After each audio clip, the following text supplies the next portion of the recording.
Hey everyone, tonight we're exploring the sophisticated world of Aztec market systems and their remarkable approaches to goods classification. Before we settle in, take a moment to like this if you enjoy these deep historical explorations, and let me know in the comments where you're listening from and what time it is for you. I always find it fascinating how our global community gathers to explore these complex questions together. Now get comfortable, dim those lights. Tonight we're not chasing dramatic events or heroic tales. Instead, we're going to examine something much quieter but equally important: how an ancient civilization created one of the world's most sophisticated systems for understanding, categorizing, and exchanging goods. Let's begin our gentle journey into the peaceful rhythms of Tenochtitlan's great markets. Picture, if you will, the soft light of dawn spreading across the vast lake system of the Valley of Mexico. Mist rises gently from the waters of Lake Texcoco as countless canoes glide silently toward the great market of Tlatelolco, their hulls heavy with goods from across the empire. This is not merely commerce as we might understand it today, but something far more nuanced: a sophisticated integration of spiritual beliefs, practical economics, and social harmony that created one of history's most remarkable market systems. The Aztec approach to goods classification reveals a civilization that understood something profound about the relationship between material objects and human values. Their markets were not simply places of transaction, but carefully orchestrated spaces where the practical needs of daily life met the deeper currents of cultural meaning. Tonight, we'll explore how they developed classification systems that honored both utility and beauty, scarcity and abundance, individual enterprise and collective responsibility. As we journey through these ancient economic landscapes, we'll discover how the Aztecs created categories of value that went far beyond simple supply and demand. Their understanding of goods reflected sophisticated philosophical concepts about the nature of worth itself, how cacao beans could serve simultaneously as currency, nutrition, and sacred offering, how textiles could express identity while facilitating trade, how market spaces could maintain social harmony while encouraging innovation. This is a story of quiet wisdom, of systems developed gradually over centuries to serve both practical needs and deeper human longings for meaning and connection. Let us settle into this exploration with the same patience and attention that Aztec merchants brought to their careful evaluation of goods, ready to discover the gentle sophistication of an economic system that placed human flourishing at its very center. In the gentle pre-dawn hours of the 15th century, when the first pale light began to touch the volcanic peaks surrounding the Valley of Mexico, a profound transformation would begin to unfold across the vast expanse of Lake Texcoco. The waters, still as polished obsidian in the morning calm, would gradually come alive with the soft splash of wooden paddles and the quiet voices of traders preparing for another day in one of the world's most sophisticated market economies. This was the sacred geography of Aztec commerce, where the physical landscape itself had been woven into a complex tapestry of economic and spiritual significance that would shape the daily lives of millions across Mesoamerica. The Aztec understanding of commercial space was fundamentally different from our modern conception of markets as purely economic zones. For the inhabitants of Tenochtitlan and the surrounding cities of the Triple Alliance, every marketplace existed within a carefully ordered cosmos where the movement of goods reflected deeper principles of balance, reciprocity, and divine harmony.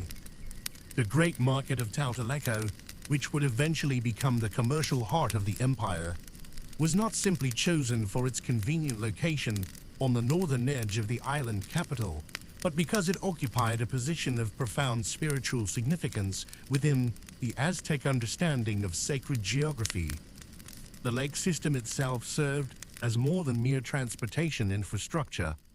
In Nahuatl cosmology, water represented the life-giving force that connected all communities within the empire.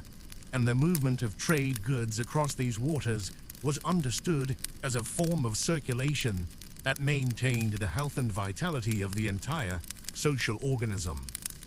Merchants would begin their journeys with careful rituals of purification and prayer, acknowledging their role as carriers not just of material goods, but of the spiritual connections that bound distant communities together in networks of mutual dependence and shared prosperity.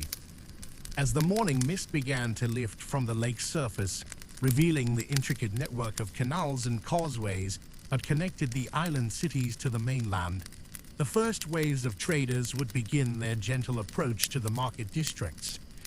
The sound of their passage created a peaceful rhythm that would have been as familiar to Aztec ears as the morning songs of birds or the distant chanting from the temple complexes. Each canoe carried not just goods, but stories of distant places, knowledge of seasonal conditions, and news of the complex political relationships that shaped the empire's economic life. The geographical organization of Aztec markets reflected understanding of how natural cycles and human needs could be harmoniously integrated. The positioning of different vendor areas within the Great Plaza of Tlatelolco was not arbitrary, but followed principles that connected the cardinal directions with specific types of goods and their associated spiritual qualities. Vendors of precious materials like jade and gold occupied positions associated with the east, the direction of the rising sun, and new beginnings, while those selling everyday necessities like pottery and basic textiles were arranged in areas connected with the practical wisdom of the north. This sacred geography extended beyond the physical layout of market spaces to encompass the entire network of trade routes that connected the Aztec heartland with distant regions. Mountain paths that lead to highland communities specialized in obsidian production were understood as sacred ways that connected the Earth's volcanic power with human creativity. Coastal routes that brought tropical products like cacao and exotic feathers were seen as channels through which the abundance of distant lands could flow into the empire's economic circulation, maintaining the balance between different ecological zones and their specialized productions. The integration of natural cycles with commercial activities created a rhythm of market life that was both practical and deeply meaningful.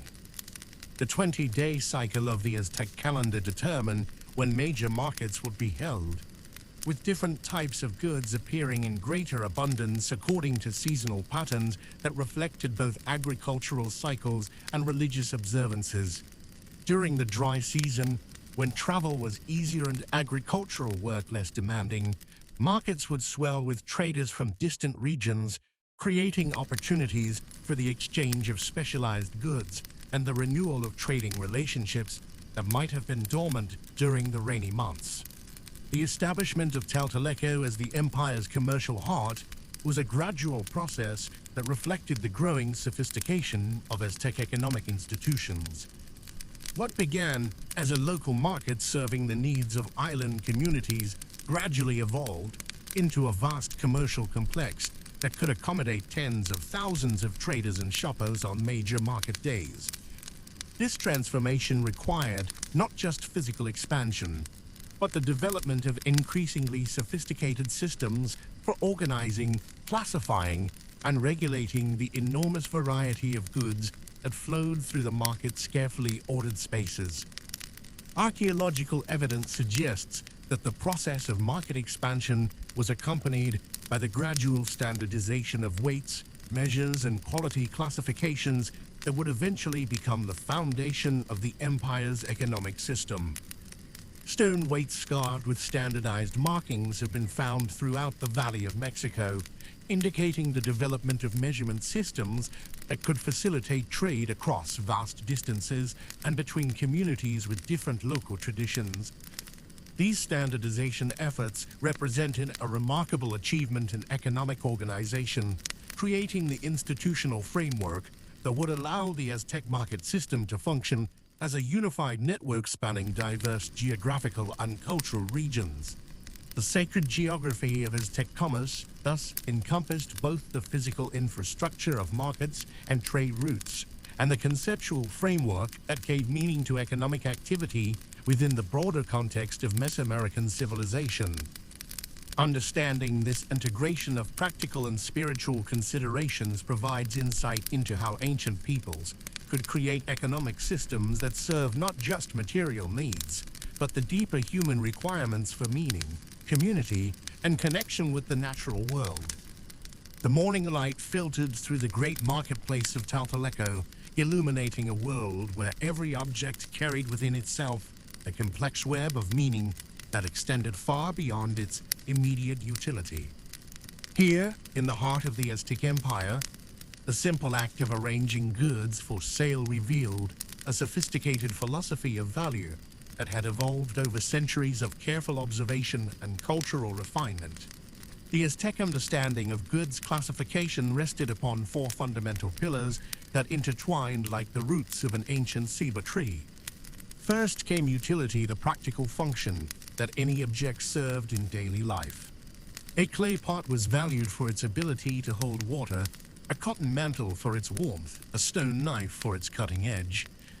Yet utility alone could never capture the full essence of an object's worth in Aztec society. Beauty formed the second pillar, but not beauty as mere decoration. The Aztecs understood aesthetic value as a reflection of cosmic harmony, a manifestation of the divine order that governed all existence. A textile woven with perfect symmetry, a featherwork creation that captured the iridescent brilliance of tropical birds, a piece of jade carved with exquisite precision. These objects possessed beauty that connected the material world to the realm of the gods.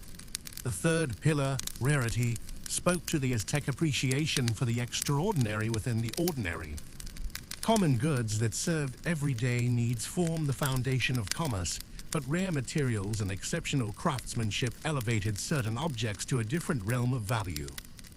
The scarcity of quetzal feathers from distant tropical forests, the difficulty of obtaining perfect jade from remote mountain sources, the exceptional skill required to create the finest gold work, all contributed to a nuanced understanding of how rarity enhanced value. Finally, spiritual significance permeated every aspect of Aztec classification. Objects were not merely physical entities, but vessels that could carry sacred power, connect their users to ancestral wisdom, or serve as bridges between the human and divine realms. A warrior's shield was valued not only for its protective function, but for its ability to channel the strength of patron deities. A priest's ceremonial costume gained worth through its role in sacred rituals that maintained cosmic balance.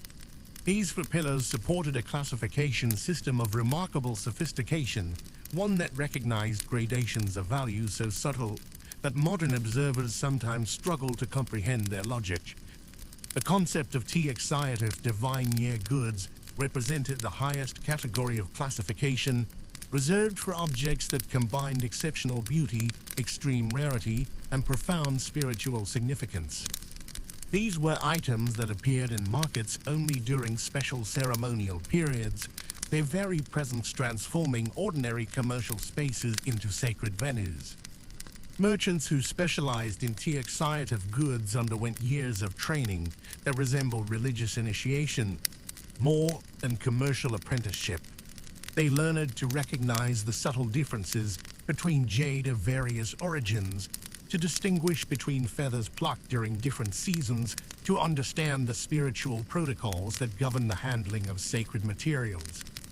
Their knowledge extended beyond mere commercial expertise to encompass deep understanding of Aztec cosmology and ritual practice. The careful gradation of value extended throughout the entire classification system, creating categories that reflected both practical needs and cultural priorities. Everyday necessities occupied their own respected place in this hierarchy, for the Aztecs understood that the foundation of any healthy society rested upon the reliable provision of basic goods. Maize, beans, and squash, the sacred trilogy of Mesoamerican agriculture, received classification that honored both their nutritional importance and their spiritual significance as gifts from the gods. Between the realm of daily necessities and the rarefied atmosphere of divine near goods lay a vast middle territory where most commercial activity unfolded. Here, the Aztec classification system revealed its true sophistication through its ability to recognize and reward incremental improvements in quality, craftsmanship, and aesthetic achievement. A simple cotton textile might be classified in dozens of different grades based on the fineness of its weave, the quality of its dyes, the complexity of its patterns, and the skill demonstrated in its creation. This nuanced approach to classification reflected deeper philosophical currents in Aztec thought about the relationship between material and spiritual reality. The Nahuatl concept of Tenochtitlan, divine force, that animated all existence suggested that every object, no matter how humble, participated in the sacred order of the universe.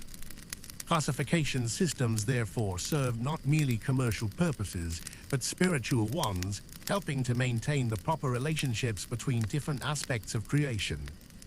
The practical implementation of these philosophical principles required institutional structures of remarkable complexity and sophistication. The Cacao neighborhood councils that formed the basic units of Aztec social organization played crucial roles in establishing and maintaining local classification standards.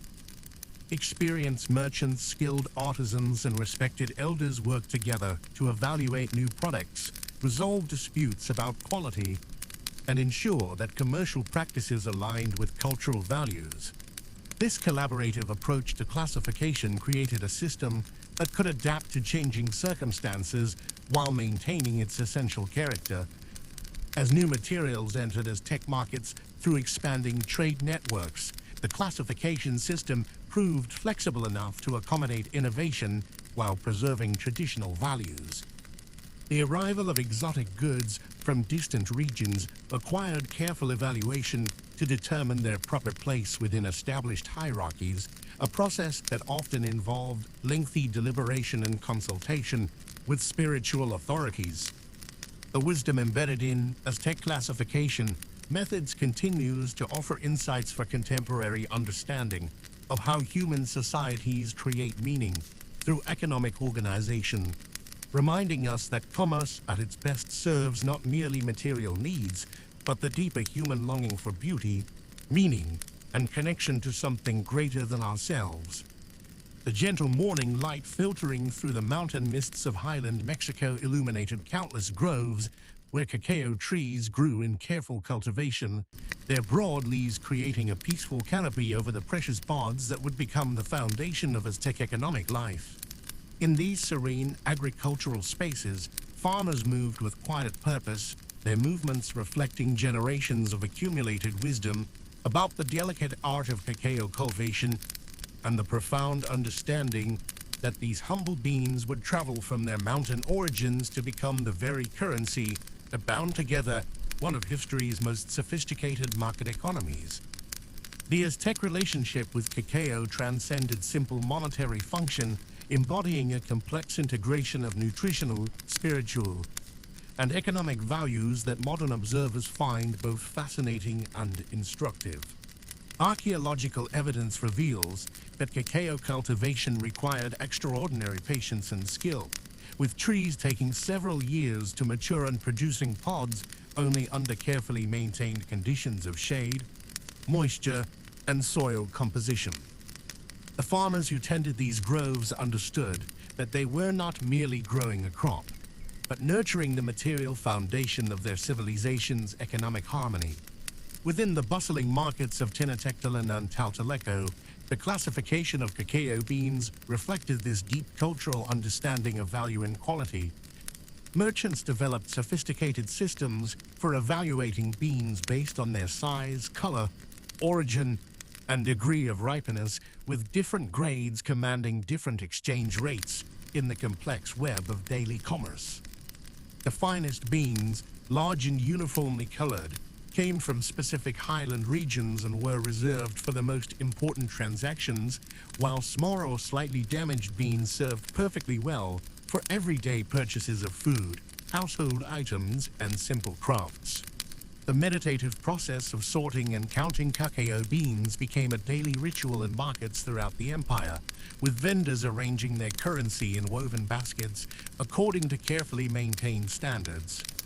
A turkey might cost 100 beans, while a ripe tomato required only a single bean, creating a monetary system that could accommodate both substantial purchases and the smallest daily transactions. This flexibility allowed the cacao economy to serve everyone, from wealthy merchants conducting large-scale trade to humble farmers purchasing salt or obsidian tools for their households. Regional variations in cacao quality created fascinating networks of specialized knowledge and trade relationships. Beans from the humid lowlands of what is now Tabasco were prized for their rich flavor and large size, while those from the volcanic soils of highland Guatemala possessed distinctive characteristics that made them particularly valuable for certain ceremonial uses. Merchants developed expertise in recognizing these regional differences, understanding not only the practical exchange values, but also the cultural significance that different origins held for various communities within the empire. The integration of cacao currency with nutritional and spiritual values created unique economic dynamics that distinguished Aztec commerce from purely abstract monetary systems. Unlike metal coins or paper currency, cacao beans retained their fundamental value as food, providing a natural hedge against economic uncertainty and ensuring that even in times of political disruption, the currency itself possessed inherent worth.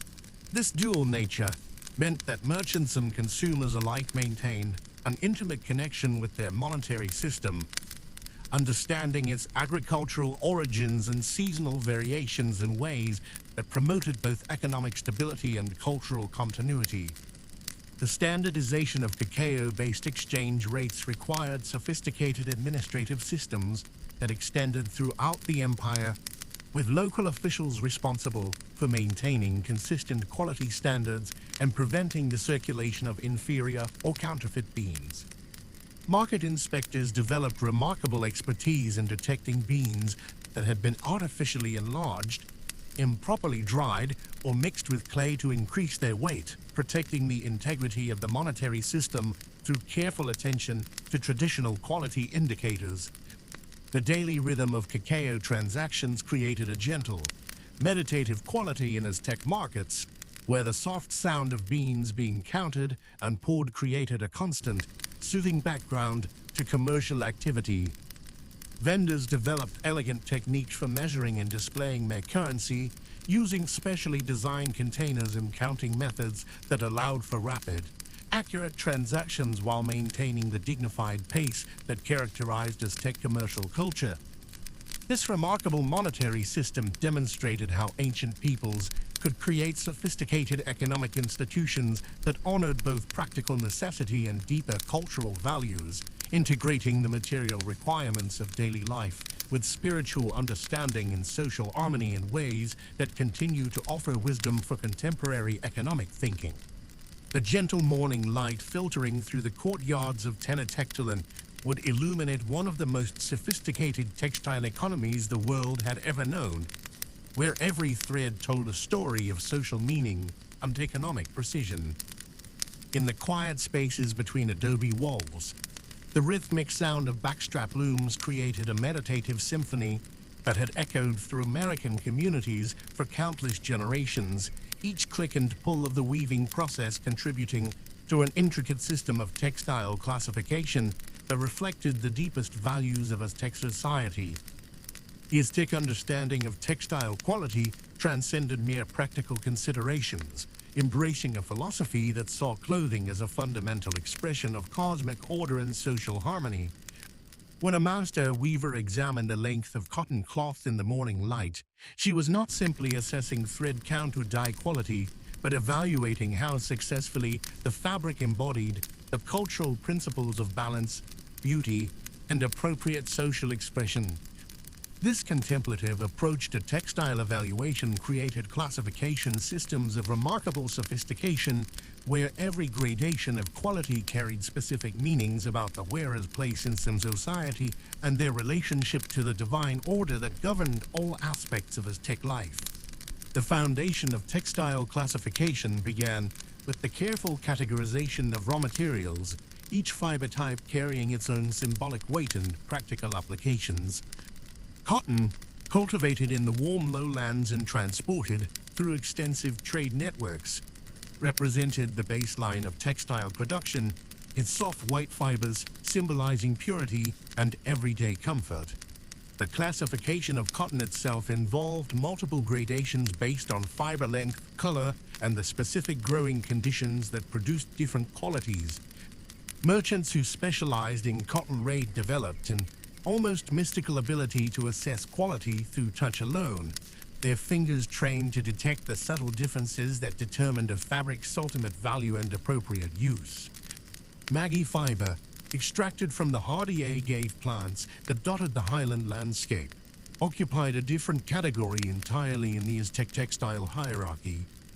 This coarser material, with its practical durability and earth-toned appearance, was classified according to the specific variety of agave from which it came and the particular processing methods used to transform the tough plant fibers into workable thread. The patient process of extracting, cleaning, and preparing Maggie fiber created a meditative rhythm in households across the empire, where women would gather in the early morning hours to work together, their conversations flowing as smoothly as the fibers they prepared for weaving. The most prestigious category in Aztec textile classification involved the rare and precious materials that connected earthly craft to divine favor. Rabbit fur, with its incredible softness and warmth, was carefully graded according to the season of harvest and the specific breeds that produced the finest quality.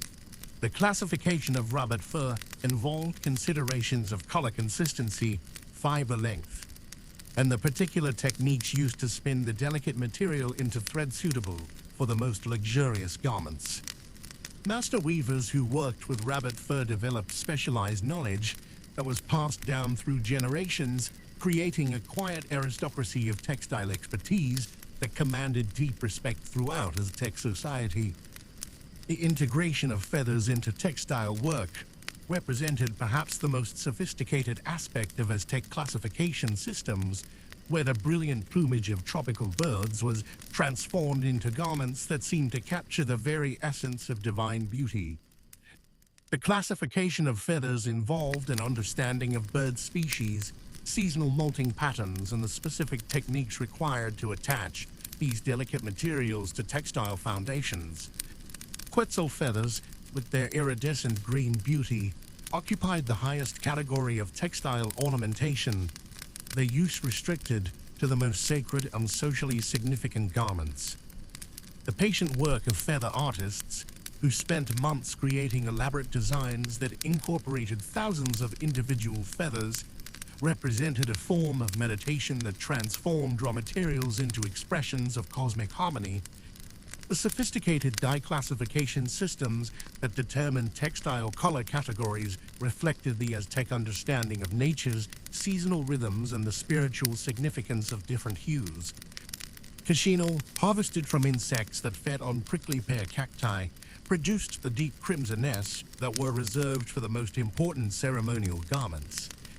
The classification of Cacao-dyed textiles involved careful attention to the intensity of color, the evenness of application, and the specific ritual contexts in which different shades were considered appropriate. Indigo, with its deep blue tones reminiscent of night skies and sacred waters, required different classification criteria based on the complexity of the dyeing process and the symbolic meanings associated with various shades of blue. The weaving techniques themselves formed another layer of classification that reflected both technical skill and cultural significance. The basic plain weave, accessible to most household weavers, represented the foundation of textile production, its simple over-under pattern creating sturdy fabric suitable for everyday use. More complex techniques, such as the intricate brocade patterns that required years of training to master, were classified according to the difficulty of execution and the symbolic meanings embedded in specific design motifs. The most prestigious classification involved textiles that combined multiple techniques within a single garment, creating works of art that demonstrated not only technical mastery, but also deep understanding of cultural symbolism and appropriate social expression. This peaceful system of textile classification created a framework for understanding social relationships that emphasized gradual development and respectful recognition of skill, rather than dramatic displays of wealth or power. The gentle progression from apprentice to master weaver reflected broader Aztec values about the importance of patience, dedication, and the slow accumulation of wisdom that came through years of contemplative practice. In the gentle hours before dawn, when the first light began to touch the waters of Lake Texcoco, the food vendors of Tenochtitlan would already be stirring in their homes, preparing for another day in the great markets that sustained the empire. The Aztec understanding of food classification represented one of humanity's most sophisticated approaches to nutritional organization, reflecting centuries of careful observation about the relationship between diet, health, and social harmony. The foundation of Aztec food classification rested upon what scholars now recognize as remarkably advanced nutritional knowledge. The Nahuatl language contained dozens of terms for different categories of foods, each reflecting specific understanding about their effects on the human body and spirit.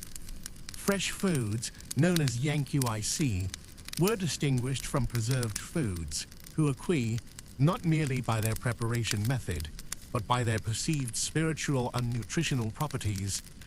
This classification system revealed a culture that understood food as medicine, sustenance, and sacred offerings simultaneously. Archaeological evidence from Tlatelolco's Great Market suggests that food vendors organized their stalls according to these traditional classifications, creating a living map of Aztec nutritional philosophy. Maize, the sacred foundation of Mesoamerican civilization, occupied the most honored positions in food markets, with vendors displaying dozens of varieties classified by color, texture, and intended use. White maize for tortillas, yellow for red for ceremonial occasions, and blue for special dietary needs, each held specific places in both the physical market and the cultural imagination. The seasonal rhythms of food classification reflected the Aztec understanding of natural cycles in human health. During the rainy season, when fresh vegetables and fruits abounded, market displays would shift to emphasize cooling foods that balanced the body's heat.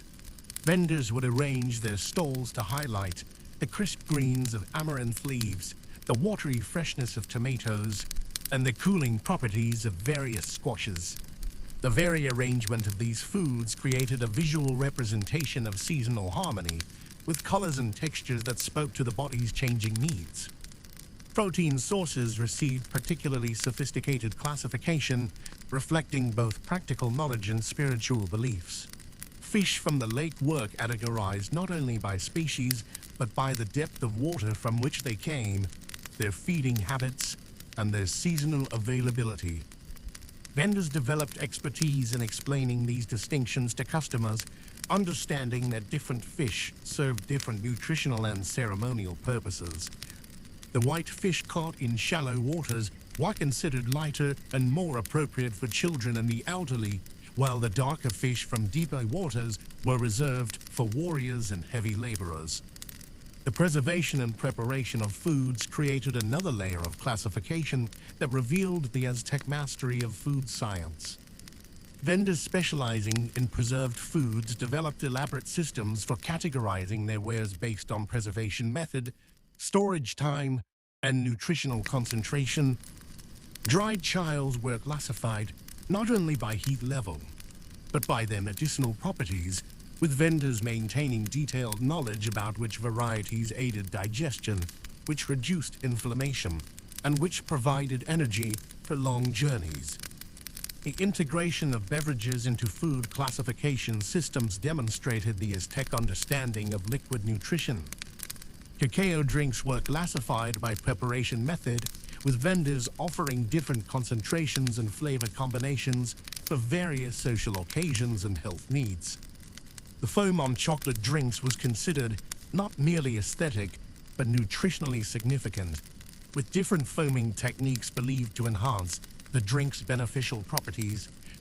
Vendors would spend considerable time explaining these distinctions to customers, creating educational moments that reinforced cultural knowledge about proper nutrition. Market spaces dedicated to prepared foods revealed a sophisticated understanding of chemistry that underpinned Aztec food classification. Vendors specializing in cooked foods organized their offerings according to cooking method, understanding that steaming, boiling, and roasting each produced different nutritional outcomes. The arrangement of these food stalls created aromatic zones within the market, with the gentle steam from tamale vendors mixing with the smoky richness of grilled meats and the fresh sense of raw vegetable preparations. The classification of medicinal foods represented perhaps the most sophisticated aspect of Aztec nutritional knowledge. Vendors who specialized in healing foods maintained extensive knowledge about the therapeutic properties of different plants, preparing them according to traditional methods that maximized their beneficial effects. These vendors served as informal health advisors, recommending specific foods for various ailments and life stages, creating a system of preventive medicine that was seamlessly integrated into daily commerce. The social aspects of food classification reflected the Aztec understanding of nutrition as a community responsibility. Vendors took pride in educating customers about proper food combinations, seasonal eating patterns, and the nutritional needs of different family members. This educational function transformed food markets into centers of cultural transmission where knowledge about health, nutrition, and proper living was passed from generation to generation through the simple act of purchasing daily sustenance. The legacy of Aztec food classification continues to influence Mexican cuisine today, with traditional markets still organizing foods according to principles that echo ancient wisdom. Modern nutritional science has validated many Aztec insights about food combinations, seasonal eating, and the medicinal properties of traditional foods, suggesting that these classification systems represented genuine scientific understanding rather than mere cultural tradition. In the quiet workshops scattered throughout Tenochtitlan's residential districts, the gentle tap of hammers against gold and the soft whisper of feathers being arranged into intricate patterns created a meditative rhythm that spoke to the Aztec understanding of luxury as both material beauty and spiritual expression. The classification of luxury goods within the great market system revealed perhaps the most sophisticated aspect of Aztec economic thought, where the value of objects transcended mere utility to encompass concepts of divine favor, social harmony, and artistic perfection. The feather workers, known as Amonteca, occupied a special position within this hierarchy of craft specialization. Their workshops, often located in the Cacao of Tlatelolco, were spaces of profound concentration where the most precious materials of the empire were transformed into objects of breathtaking beauty. The classification system for feathers alone demonstrated the remarkable sophistication of Aztec material culture. Quetzal feathers, with their iridescent green brilliance, occupied the highest category, reserved for the regalia of rulers and the most sacred ceremonial objects. These feathers, obtained through careful trade networks extending deep into the tropical forests of Guatemala, were classified not merely by their visual beauty, but by their spiritual significance as manifestations of Quetzalcoatl, feathered serpent deity. The patient work of sorting and grading feathers required an understanding that went far beyond simple aesthetics. Master craftsmen could distinguish between feathers taken from different parts of the bird, understanding how the placement affected both the visual impact and the symbolic meaning of the finished piece. Hummingbird feathers with their jewel-like colors, were classified according to their source regions, with certain valleys known for producing birds whose feathers held particular spiritual properties. The gentle rustling of these precious materials as they were arranged in the workshops created an atmosphere of reverent creativity, where economic value and artistic expression merged seamlessly. The gold workers, or Tenochtitlan, operated within an equally sophisticated classification system that reflected the Aztec understanding of precious metals as gifts from the earth gods. Gold was not merely valued for its rarity or beauty, but for its association with the sun and its role in maintaining cosmic balance. The classification of gold objects proceeded through multiple dimensions: the purity of the metal, the complexity of the craftsmanship, and the spiritual significance of the forms created. Master gold workers could distinguish between gold from different river systems, understanding how the subtle variations in color and texture affected both the working properties of the metal and its symbolic meaning. The techniques of lost wax casting, which produced the intricate gold ornaments that adorned Aztec nobility, represented a classification system in themselves. Simple cast ornaments occupied one category, while pieces that incorporated multiple casting stages or combined gold with other precious materials achieved higher classifications. The most prized pieces were those that demonstrated not only technical mastery, but also deep understanding of the symbolic vocabulary that governed Aztec artistic expression. A gold pictorial depicting a jaguar, for instance, was classified not merely by the weight of gold it contained, but by the accuracy of its proportions, the refinement of its surface details, and its effectiveness in conveying the spiritual power associated with the jaguar deity.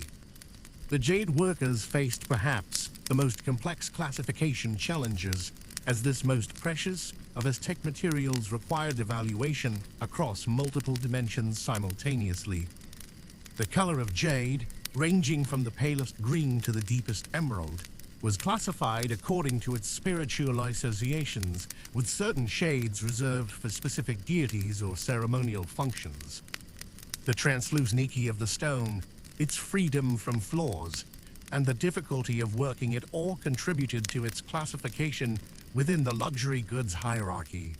Master jade workers developed an almost mystical understanding of the stone, able to sense internal stresses and hidden flaws that would only become apparent during the carving process. The workshops where these luxury goods were created operated according to principles that balanced individual artistic expression with collective responsibility for maintaining quality standards. Young apprentices learned not merely the technical skills of their craft, but the cultural knowledge necessary to understand the proper classification and use of different materials. This education proceeded through careful observation and gradual participation, creating a meditative environment where knowledge was transmitted through patient demonstration rather than formal instruction. The market display of luxury goods reflected this sophisticated understanding of classification and value. Unlike the bustling food markets with their emphasis on immediate consumption, the luxury goods sections of Tlatelolco maintained an atmosphere of quiet contemplation. Precious objects were arranged according to careful principles that honored both their material value and their spiritual significance.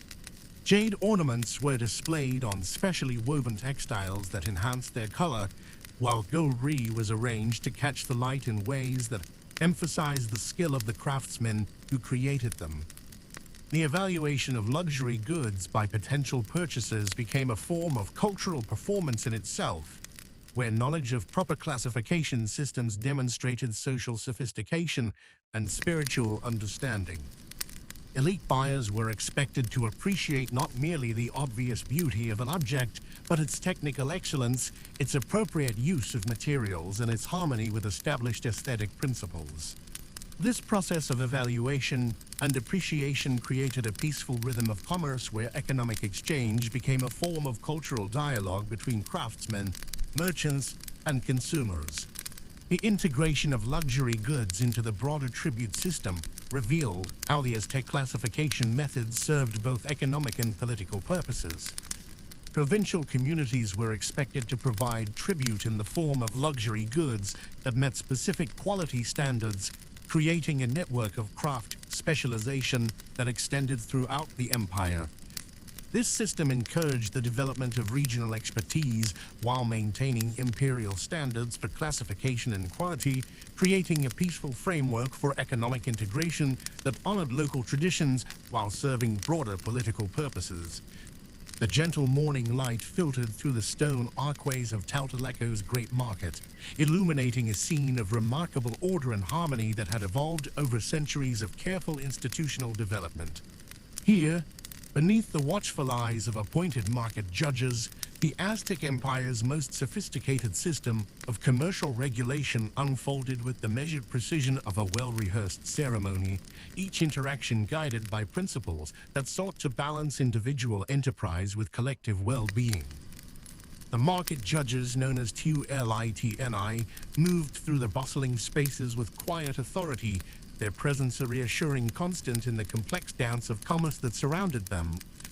These officials, selected for their wisdom and integrity by the Cacao councils, embodied the Aztec understanding that economic activity could not be separated from moral responsibility.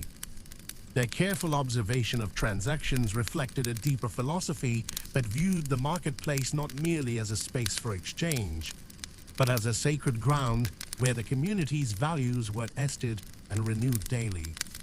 The classification of commercial disputes followed patterns that revealed the sophisticated nature of Aztec legal thinking. Minor disagreements over quality or quantity were handled through immediate mediation, with judges drawing upon their extensive knowledge of goods classification to determine fair resolutions. More complex cases involving questions of authenticity or contractual obligations required formal hearings, conducted with the same ceremonial dignity that characterized other aspects of Aztec governance. The peaceful resolution of these conflicts became itself a form of central ritual, reinforcing community bonds while maintaining the trust essential to market function. The regulation of weights and measures represented perhaps the most visible aspect of market oversight, with officials carrying standardized containers and scales that ensured consistency across all transactions. These instruments, crafted with meticulous attention to accuracy, reflected the Aztec commitment to mathematical precision that extended far beyond commercial applications. The gentle clink of bronze weights being adjusted, the careful pouring of grain into standard measures, created a rhythmic soundtrack that underscored the methodical nature of regulated exchange. Price regulation followed more subtle patterns, with judges monitoring not rigid price controls, but rather the maintenance of customary relationships between different categories of goods. The value of a quill full of gold dust relative to a specified quantity of cacao beans remained relatively stable, not through artificial manipulation, but through the preservation of traditional exchange ratios that had evolved to reflect genuine scarcity and utility. This approach recognized that excessive price fluctuations could disrupt the social harmony that markets were meant to foster. The treatment of foreign merchants revealed the sophisticated nature of Aztec commercial law, with special provisions designed to protect traders from distant regions while ensuring their compliance with local standards. These visitors, often arriving with goods unknown in the Central Valley, required careful evaluation by judges who combined technical expertise with cultural sensitivity. The peaceful integration of exotic products into established classification systems demonstrated the adaptive capacity of Aztec regulatory frameworks. Quality control extended beyond simple measurement to encompass complex judgments about craftsmanship, authenticity, and appropriate use. Judges examining textiles would run the fabric between their fingers, testing not only the fineness of the weave but also the quality of the dyes and the skill evident in the patterns. This tactile evaluation, conducted with the reverence appropriate to objects that carried cultural meaning, reflected the Aztec understanding that economic value could never be divorced from aesthetic and spiritual considerations. The resolution of disputes involving luxury goods required particular delicacy, as these items often carried political implications that extended far beyond their commercial value. A disagreement over the authenticity of Quetzal feathers might involve not only questions of technical expertise, but also considerations of diplomatic relations with the regions where such materials originated. The judge's careful navigation of these complex situations demonstrated the integration of economic regulation with broader systems of imperial administration. The peaceful atmosphere of regulated markets created spaces where different social classes could interact with mutual respect, bound by shared understanding of appropriate behavior. The sight of nobles and commoners conducting business according to the same fundamental principles reinforced the Aztec ideal that economic activity should strengthen rather than divide the community. This democratic aspect of market regulation, where all participants were subject to the same standards of honesty and fair dealing, provided a model of social organization that transcended the hierarchies evident in other aspects of Aztec life. The training of market judges reflected the sophisticated understanding required for effective commercial regulation, with aspiring officials learning not only the technical aspects of goods evaluation, but also the philosophical principles underlying fair exchange. This education, conducted through apprenticeship with experienced judges, emphasized the moral dimensions of economic oversight and the responsibility that came with the authority to resolve disputes. The gradual development of expertise through patient observation and practice created a cadre of officials whose judgment commanded respect throughout the empire. The integration of market regulation with religious observance added another layer of meaning to commercial oversight, with judges participating in ceremonies that blessed the trading spaces and invoked divine protection for honest merchants. These rituals, conducted at the beginning of each market day, reminded all participants that economic activity took place within a sacred framework that demanded ethical behavior. The gentle murmur of prayers mixing with the sounds of commerce created an atmosphere where spiritual and material concerns found harmonious expression. As we draw our contemplative journey through the Aztec market system to its gentle close, we find ourselves standing in the peaceful twilight of understanding, where the sophisticated wisdom of Tenochtitlan's merchants and artisans continues to whisper across the centuries. The intricate classification systems we have explored, from the sacred geography of commerce to the delicate hierarchies of Cacao, beans reveal a civilization that understood something profound about the relationship between human needs and social harmony. In the quiet spaces between our explorades and food categories, we discover that the Aztecs created more than mere economic systems. They wove together practical necessity with spiritual enterprise, with collective responsibility, creating markets that serve not just as places of exchange, but as centers of cultural continuity and social peace. Their careful attention to quality, their respect for craftsmanship, their integration of seasonal rhythms with commercial activity, all of these practices speak to a deeper understanding of how economic life can nurture rather than fragment human communities.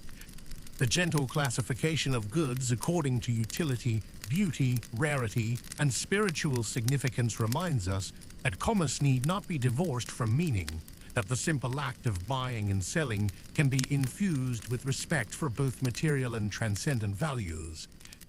As we reflect on the market judges who resolved disputes with patience and wisdom, on the artisans who elevated everyday objects into works of beauty, on the farmers who understood their crops as gifts requiring careful stewardship, we glimpse possibilities for economic organization that honor both efficiency and humanity.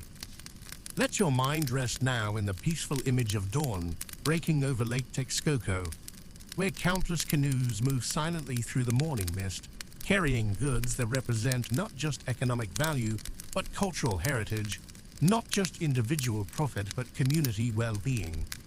Feel the gentle rhythm of this ancient commerce, The unhurried pace of merchants who understood that true prosperity comes not from haste, but from attention to quality, not from exploitation, but from reciprocity, not from accumulation, but from circulation that benefits all. As you settle into deeper relaxation, imagine yourself walking through the great market of Tlatelolco in its peaceful morning hours before the crowds arrive, when the vendors are still arranging their wares with the careful attention of artists preparing an exhibition. Notice how each item is placed with consideration for both practical accessibility and aesthetic harmony.